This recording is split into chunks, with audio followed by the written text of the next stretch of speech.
با بازا په دانی زاخه ما برز روپۍ روکړي وای چې لوړ شدي کو نه ته ګلپیلو ګون روړه چې په گاډه په خاکو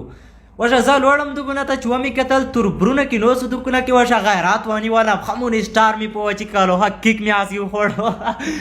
وشه دار کا ته ول د وړ کې د څو ول د چی شدید چی دی ورس پورز می وړ کې وروته سړه کېږي بي خيلي ونه شوایم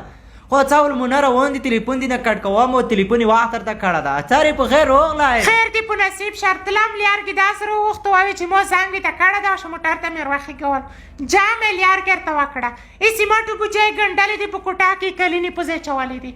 بوجونه پرونو ډاک کړي دي پنجو پوزې چوالې دي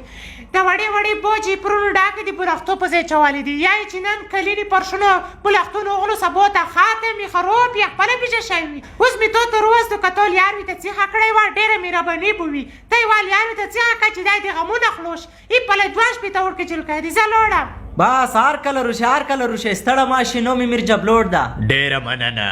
ډېر مننه قربان د چوکۍ کی ته کینا ته اوس مطلب نه پر جامو ک چې کوټا کې مڅ حالات روندي نور به څه دي ته وایم کوټا مو باس دار کم ته دولکه غلې ماشین په خو دې مغیر کم جلونه اثر نیولې دي خو سپا کوي کنه کوټا په مونږ دی موته د غاری عادت یکی د شکل دی واکسه د تواکسه د چې تو دی وا کوټا نشي سپا کوونو کای بچیا ها ته مو ته اوس وایا نو چې وکو زل یار دي ته وخه مونږ دی اداره کم ته بيخي ونه کوټه نه سم خو جرت جوړه کړو بيخي سپا کوله نه ته درې و مونږ سی و مونږ گیناشتا نه والا جوړ کوله نه والا غنو جلونه کو نه وډ کو جل کایته چې چپالو سره مار سي کوټه تا والا کا پخي اوي تکړو اخر می کېر په وکړو مې چې اخازي تدار کم نه چخېږي لوړلم سمیم مندو زادي کلینو پرشنو له پلورون زای ته ورغلم کلینی می ترړي پرشنو می ترړل سټو نه پړدې روجایي تو شاکه اور چې می ترړل کوټه می دایره کړاوي تلا کوي ودا ځانو تیالوړ شه سمیم مندو زادي کلینو پرشنو له پلورون زای ته ورشه دار چوي ترړه ولا ژوند نه خواندخله باس اوس لسی سم باس روان شو واده چا خو چې کنه نه زویر څامشه چای مې نه چې کم چای نه کم ورڅ ټغه خپل وي ته جوړه کا خزي ساختي وي ته خوشولي کې قران صاحب ذات بدیر کوي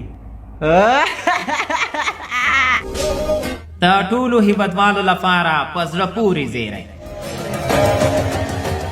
اوس ټول هیبتوال کولی شي چې د خپل کورونو تعمیرونو او د جوماتونو د لاخ کلا لپاره د صمیم مندوزي کلین لوی پلورنځي ته مراجعه وکړي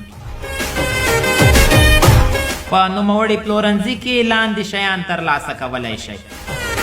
کلینې پرشونه زمینی پوزي د ناستې چوکۍ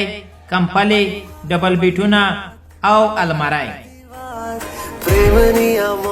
نو که تاسو هم غواړئ چې له دغو اجناسو څخه کوم ترلاسه کړئ او یا خپل جوماتونه او تعمیرونه فرش کړئ نو راسن د صمیم مندوزي کلین لوی پلورنځي ته مراجعه وکړئ د دې ترڅنګ نوموړی پلورنځی د المدینه جینمازونو نمایندګي هم لري مسئولین صمیم مندوزی او میکائیل مندوزی پتا خوست خار زړو سرپانو کوڅه د الحاج محمد عظیم جان مارکیټ زیرزمینی صمیم مندوزی د کلینو لوی پلورنځی